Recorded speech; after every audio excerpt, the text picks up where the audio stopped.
Привет, друзья! Салимет в дерьме. Как в казахском языке выразить просьбу? Например, можно зайти, можно выйти, можно взять, можно поговорить и так далее. Все крайне просто. Берем инфинитив глагола, то есть словарную форму глагола, добавляем показатель дательного падежа га, ге, ка, ке и выражение булама. Например, возьмем глагол заходить. Кыру, кыру. Оставляем его как есть в этой форме кыру, добавляем показатель дательного падежа ге и слово булама.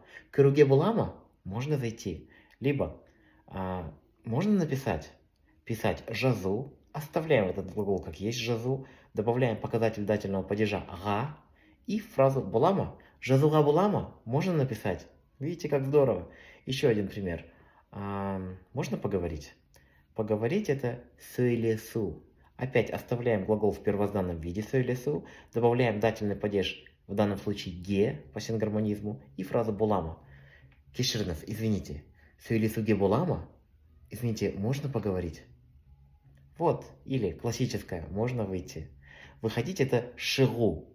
Так и оставляем глагол шигу, добавляем дательный падеж га и фразу булама. Шигуга булама? Можно выйти? Надеюсь, было интересно, а самое главное доступно. Хотите изучать казахский, то делайте это с нами.